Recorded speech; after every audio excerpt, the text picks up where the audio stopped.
Let's rate the marketing of Stories Told Again, a TTRPG podcast.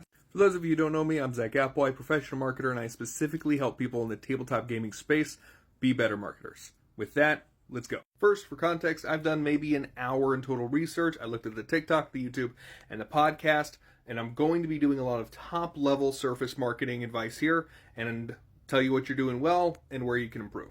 So starting with the TikTok, this has been posted on a few times through the year, kind of off and on, and a scattered attempt at seeing what works and what doesn't, but no clear strategy or content flow that I can see.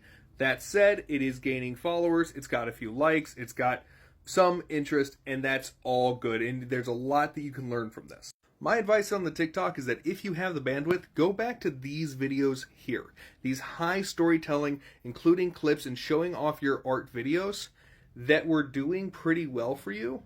Though, if you can go back to that, go back to that. It's working, and it highlights the best part of your podcast, which is the storytelling elements. I also highly recommend highlighting the art more. More visibility on this. People love good art. You might also couple that with repostings of character bios and little story snippets to accompany them. Which brings me to my last bit of top-level surface marketing advice for the TikTok, more and more clips. Tell us what's in the podcast. You're giving us a lot of thematics and stuff. The actual podcast itself will speak better for itself. Trust me, and put out more clips. Which brings us to your YouTube, where I want you to post more clips. I can tell that you tried the strategy here, you weren't gaining nearly as much traction, and it seems like you kind of dropped it. I'm going to tell you right now, don't do that. It doesn't take that much more work to take the same videos with almost all the same optimizations and put them here. Consider educating yourself just a little bit on YouTube SEO to help you in the long term get those views that you're looking for. And then even if you're getting almost no views at all, just keep putting them over there, watch it, learn from it, and keep going because the opportunity is outsized by the effort. And now for the podcast, which I didn't listen to a full episode to because that's not what was important here. What was important here is the openings and the closing.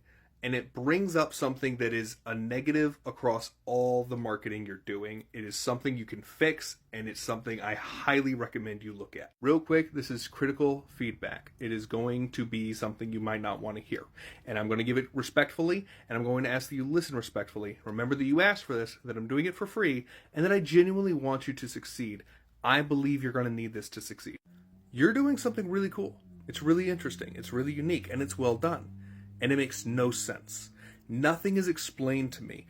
I still, after doing an hour of research, which no consumer is going to do not completely understand your show.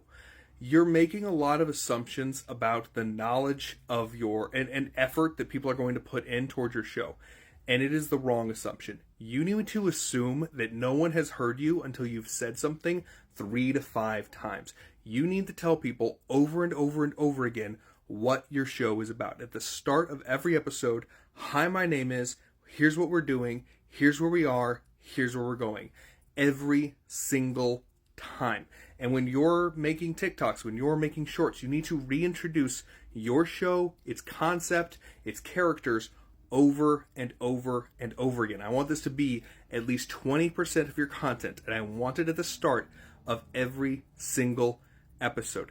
Tell me what you're trying to do here. I also want the openings to end with a call to action to say, hey, make sure if you like the show, you follow us, you rate us, all of that. Now let's get into the show. And at the end of every episode, if you like this episode, follow us, rate us, and listen for the next show. Every single time. These standardized openings and closings are going to help new people be able to onboard with you much more easily, much more understandably, and they're going to be able to enjoy the work you're putting in more thoroughly because it's great work. Again, I wish you the best, and I hope you can take my suggestions with grace and understand that they are suggestions. I'm not the penultimate opinion, but I am a professional marketer. I hope that you process this information, think about how you can apply it, and I hope that it helps you grow. Ultimately, I'm going to give the marketing on this one about a 5 to 6 out of 10, mostly based on inconsistency. And if you made it to the end of this video, thank you so much for watching. And if you want me to rate your marketing, comment on the video, and I'll see what I can do. You have a good one.